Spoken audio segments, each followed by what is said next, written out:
Okay, good afternoon students.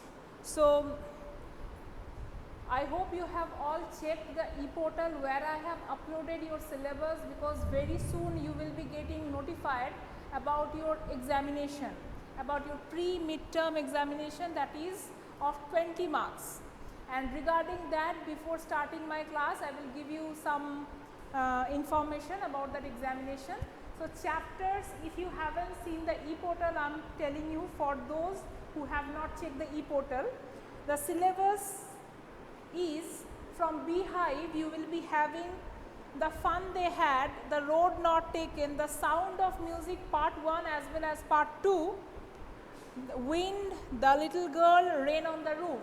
So, these 6 chapters are coming from Beehive, and from Moments you will be having 3 chapters, The Lost Child, The Adventures of Toto, In the Kingdom of Fools.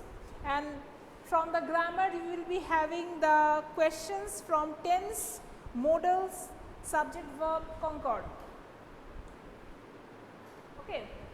So, now if you have not heard me properly, you can just open the e-portal, and there I have already uploaded the entire syllabus for your pre-midterm. And today I will be telling you a few things about that all your questions, all the questions for this 20 marks exam are going to come in the form of MCQ, means multiple choice questions. So, what kind of questions you will be getting? You will be getting questions from your text which are bit informative, okay, like I might be asking you the name or the number or the year of something, okay, there will be some options, you have to select the correct option. The question can also come, I can just bring out one line and I can ask you what is the meaning of the line, or I can bring out any particular word from the text and I can ask you what is the meaning of that particular word with the given options. So, you have to just go through the text, you have to understand whatever I have been telling you, you just follow the video classes whatever you are having once again, and just my suggestion is to go through the text and remember each and everything whatever happened in the text, and also the literary devices, the poetic forms, everything.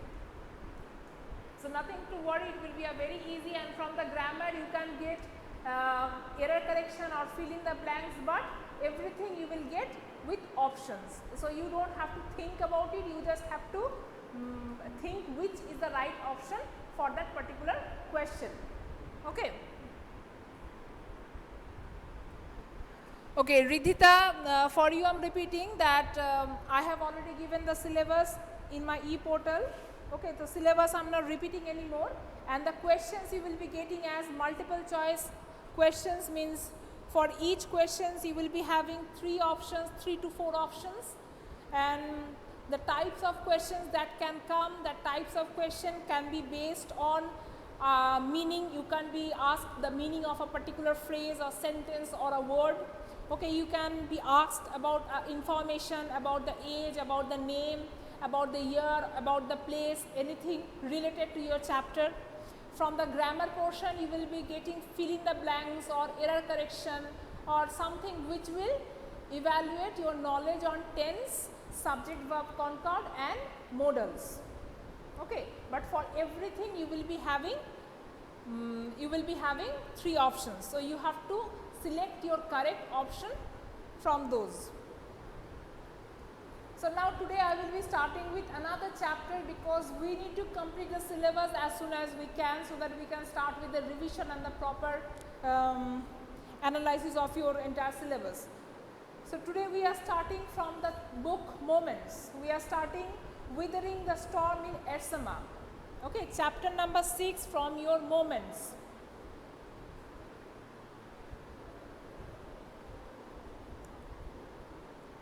Yeah, age means, suppose you are having the first chapter, The Fun They Had. So, in The Fun They Had, there is some reference to the age difference between Tommy and Margie. So, I might ask you what was the age difference between Tommy and Margie. So, that is what I am talking about, age. I can also ask you related to the age of Evelyn. Okay, at what age Evelyn got deaf? So these are like age related questions. All the questions I am telling here, they are informative. Age related, year related, name related, place related. These are all informative which you need to remember. Okay. How it will be taken, you will soon come to know about that. I hope that will be taken online. Okay, as far as I know, that will be taken online. Now the procedure I still don't know. You have to wait. I have just informed you about the syllabus and start getting ready with the chapters. Okay. Now no more questions. I think I am clear, quite clear. Now we are starting the chapter Weathering the Storm in Ersema. So this story is about a storm. That storm took place in Orissa in 1999. You were not born at that time. So I have seen that storm. I have faced that storm just as we have faced the recent storm, that is Amphan. So similarly, it was another terrible storm that happened in Orissa in 1999. So the writer gives a record, like a story about a boy, how that boy is becoming a victim to that storm, how he is suffering in the storm, and ultimately how he is overcoming the storm, becoming a leader for his village. Okay. Okay. When it will be taken, that I don't know, that will be notified from the school. Okay, you have to follow the school website for this, and also if any kind of information like this, it will be coming from your school as a message, as you used to get every time. Okay, so let us start our chapter. The cyclone that hit Orissa in October 1999 killed thousands of people and devastated hundreds of villages. For 2 dreadful nights, Prashant, a young man, was marooned on the roof of a house. On the 3rd day, he decided to go to his village. Did he find his family? So, this story is about that real incident, that cyclonic incident of 1999 in Orissa. The storm was so huge, so devastating was its effect that it completely destroyed so many villages. And Prashant is one of those victims who suffered the storm, and Prashant somehow survived by taking shelter on the roof of his friend's home, and this is the story we are coming to read. Okay, other students, if you have turned on your microphone, mute yourself, because here I won't be able to hear anything because the speaker of my computer has been muted. So whatever you are trying to tell, you won't be able to tell me. And others, just please mute the microphone so that the others can listen to the class, whatever is going on. Now, author information is not that important, but the name of the author is important. Okay, the name of the author, the name of the poets, they are important, but the information, the biography about the authors, these are not important. Okay.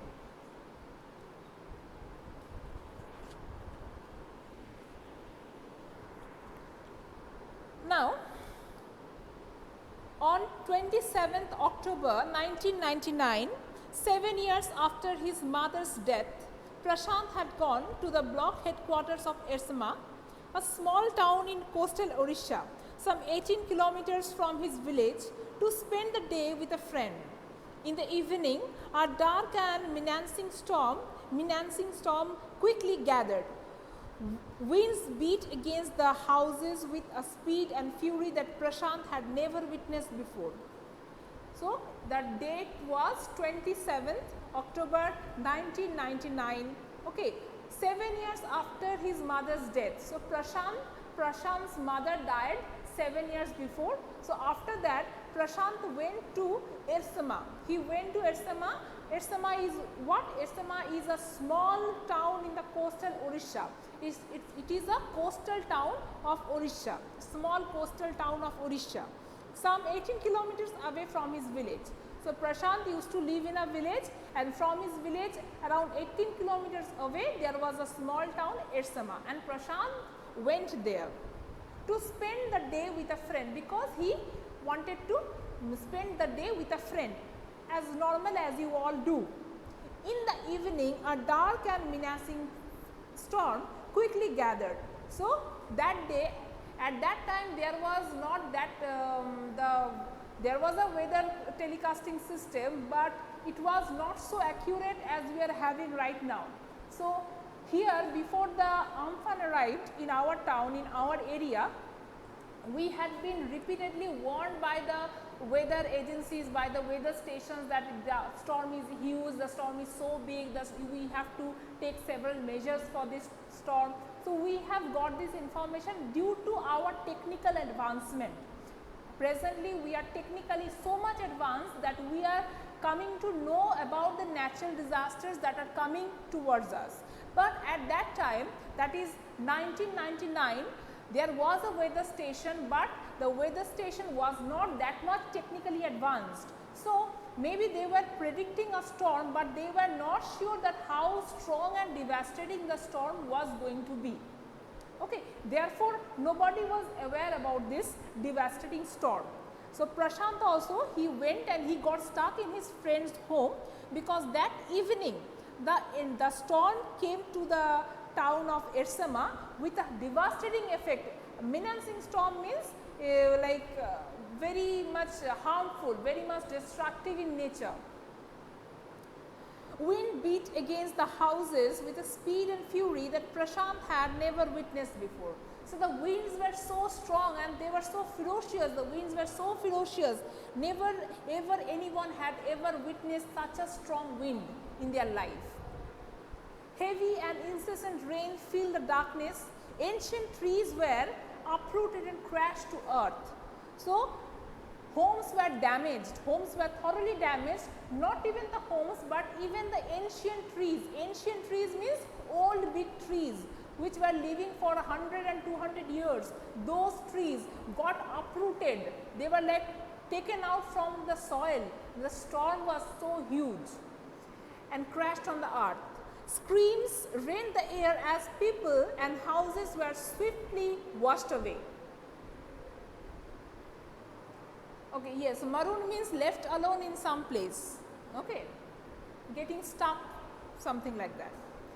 Screams rent the air as people and houses were swiftly washed away. So, everybody was screaming because a big devastation is happening, okay, everybody is getting flown away, houses are flying, trees are flying, cows, donkeys, everything are flying, okay, so people are also flying, so they are screaming. The angry waters swilled into his friend's house neck deep. So, there was a flood, along with the storm came the huge flood, and the flood water is entering the town and it is entering the homes.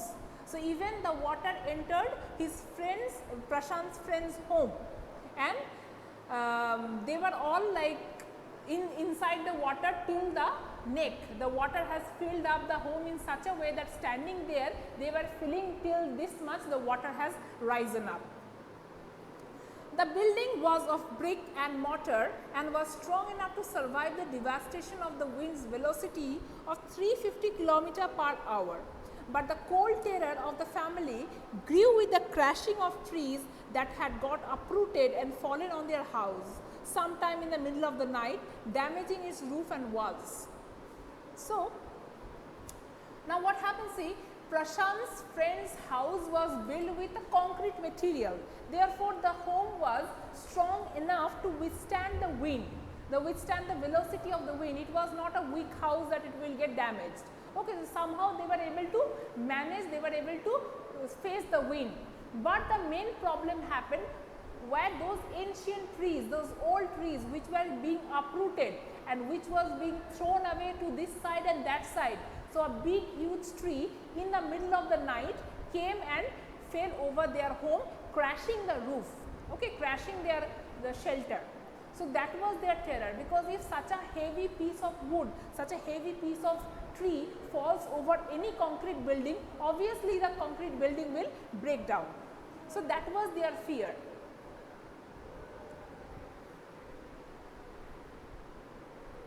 Yes, incessant means continuous, without interruption.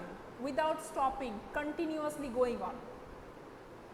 The crazed destruction wrought by the cyclone and the surge of the ocean continued for the next 36 hours, although wind speed had reduced somewhat by the next morning.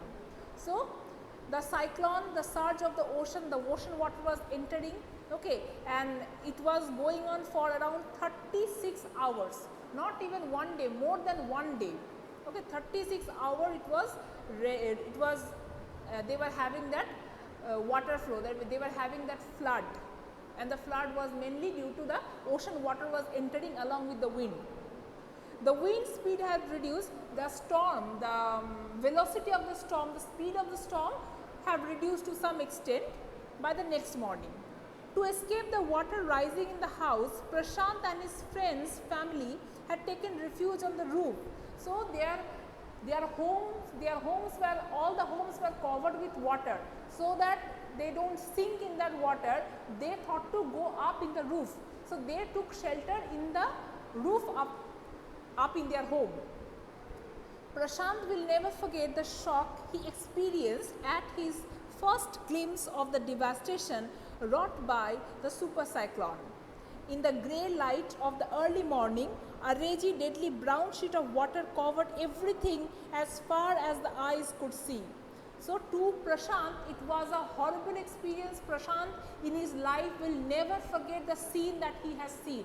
After getting up in the next morning, he will never forget the scenery that he saw, that entire town was submerged in water, in brown water. Okay, it was flood everywhere. That scenery was very strong in Prashant. Prashant can never forget that. A raging, deadly brown sheet of water covered everything as far as the eyes could see. Only fractured cement houses still stood in few places. Bloated animal carcasses and human corpses floated in every direction. So, the terrible sight is, wherever Prashant is watching, there are some remaining houses which survive. Those houses are floating, okay, and the other thing that are floating, those are the dead bodies of humans, dead bodies of the animals. Okay, carcasses means dead bodies of different creatures, humans as well as animals. They were floating everywhere. All around, even huge old trees had fallen. 2 coconut trees had fallen on the roof of their house. So, I already mentioned that there was a big breaking of the house, as if a big tree fell over their house, breaking their house. So, that big tree were 2 coconut trees. 2 coconut trees break and fell over their houses. Okay. This was a blessing in disguise, because the tender coconuts from the trees kept the trapped family from starving in the several days that followed. So, this line is important. You can mark this line. This was a blessing in disguise. Question can come from here. What is meant by blessing in disguise? Okay. So, here it is telling these 2 coconut trees that fell over their roof. These 2 coconut trees were like a blessing in disguise. Obviously, this is a disaster, because those trees fell over their house and broke the house, but somehow those 2 trees actually benefited them, actually helped them. How they helped? Because the tender coconuts from the trees kept the trapped family from starving in for several days that followed. Because there were coconuts, there were tender coconuts in the trees, and for some hours, for some days, they were not able to eat anything, they did not have any food. So, the only thing that they ate at that time, those were those coconuts. So, those coconuts actually helped them to survive for those time, for those hard times.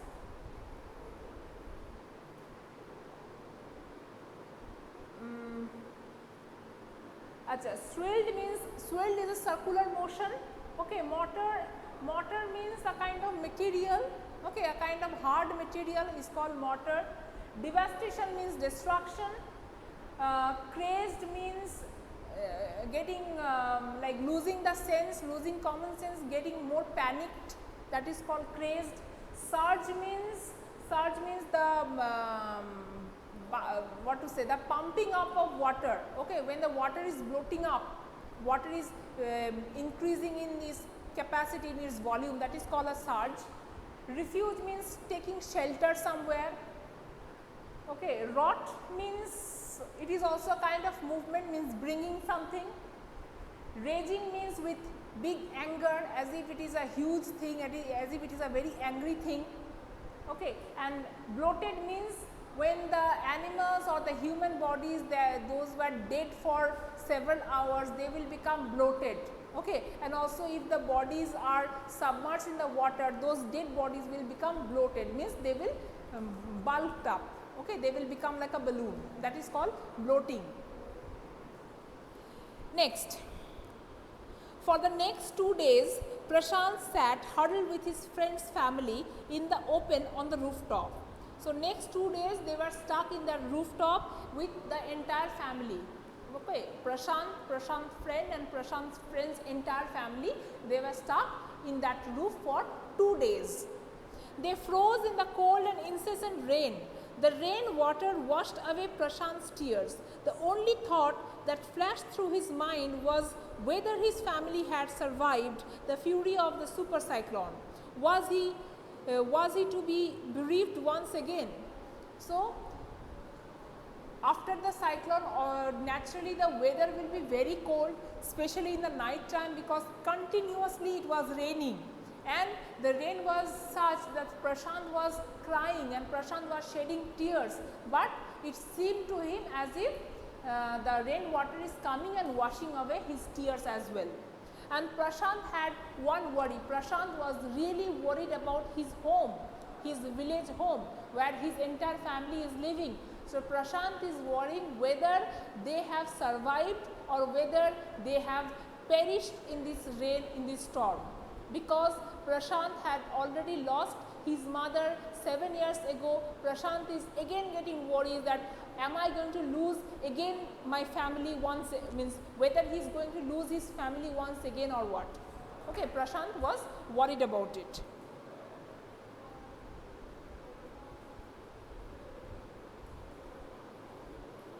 Huddle means kind of gathering up. Okay, gathering up and sitting. 2 days later, yes, gathering up and sitting, crowded up and sitting. 2 days later, which seemed to Prashant like 2 years, the rain ceased. So, after 2 days, those 2 days to Prashant it was like 2 years, like it was a very long time. So, now here comes the theory of Einstein's relativity, that about 2 minutes and 2 hours. Okay. So, here these 2 days, because these 2 days were so difficult to Prashant, it seemed like 2 years. So, after those 2 days the rain ceased and the rain water slowly began to recede. So, somehow the rain stopped. Okay. The cyclone had stopped long time before, but it was still raining. Okay. But the rain water also, the rain also slowly stopped, and as the rain stopped, the rain water also started decreasing.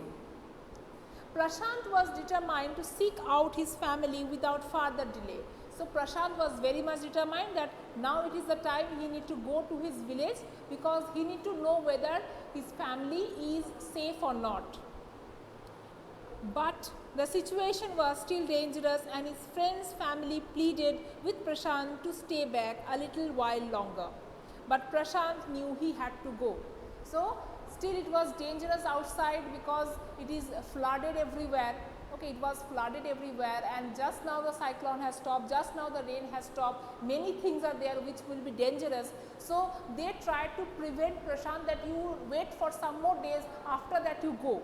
But Prashant was not able to control himself, because Prashant needed to know whether his family is safe or not. Therefore, he did not listen to them, he just moved, he had to move. Bereaved means getting grieved, okay, getting sad for losing someone. He equipped himself with a long sturdy stick and then started on his 18-kilometer expedition back to his village through the Solan flood water. Now, Prashant took one sturdy stick, a kind of staff, for his support. He took a stick and then started his 18-kilometer expedition, because the distance between this Ersama and his village was 18 kilometers. So, he had to walk 18 kilometers by cutting down the water. By cutting the water, he had to walk. It is not a normal simple road. Everything was covered under water. So, he had to walk cutting the water. 18 kilometers he had to walk to reach the village. Therefore, it is called an expedition. Question might come, why it is called an expedition? Okay, so here you have to answer, because of the difficult situation, everything was covered in water. It was a flooded area, and there Prashant has to walk cutting the water for 18 kilometers. It was a journey he would never forget. He constantly had to use his stick to locate the road, to determine where the water was most shallow. At places it was waist deep and progress was slow. At several points he lost the road and had to swim. After some distance he was relieved to find two friends of his uncle who were also returning to their village. They decided to move ahead together. So, it was really a difficult journey for Prashant, and he would never forget that journey. It is not expenditure, it is expenditure, expedition. Expedition means a difficult journey, a journey which has challenges. Okay. So, this journey, why it is very challenging? Because it is not a normal road where Prashant is walking, everything is covered in water. So, as Prashant is walking with a stick, he is using the stick to check different places, whether there is a shallow, whether he can walk on that, or whether the land has gone inside. He has to always be careful about the big manholes, the drains, because while you are walking in a road covered with water, you won't be able to notice where is the main drain, where is the manhole, and where is the road. It is often very confusing. So, therefore, it was very challenging. So, Prashant had to, somewhere he got kind of shallow water where he can walk easily, and in some point he is getting water till waist. So, there his walking becomes difficult, and some place the water is so deep that place he has to cross by swimming. So, different things Prashant had to do, and after some time, after going through a long way, finally Prashant was able to find two known people. They were the friends of his uncle, means they also belonged to his same village, and they were also going to the village. So, Prashant and they became companions, and they started moving together. Okay. Okay. So, today we will end the class here only, okay, because this chapter is little bit long. We need to cover it in next day. So, we will complete it tomorrow, and if you are having any other questions regarding the exam, you can ask me now if you are having any other doubt. Yes, I will do some revision work after completing this chapter. For one day I will take a revision class. I will provide you with some sample questions, so that you can understand what type of questions you are going to get, so that you can prepare according to that. Those will be sample questions. It does not mean that that particular questions are going to come. Okay. I will do a revision class. Okay. Thank you then. Wait for you.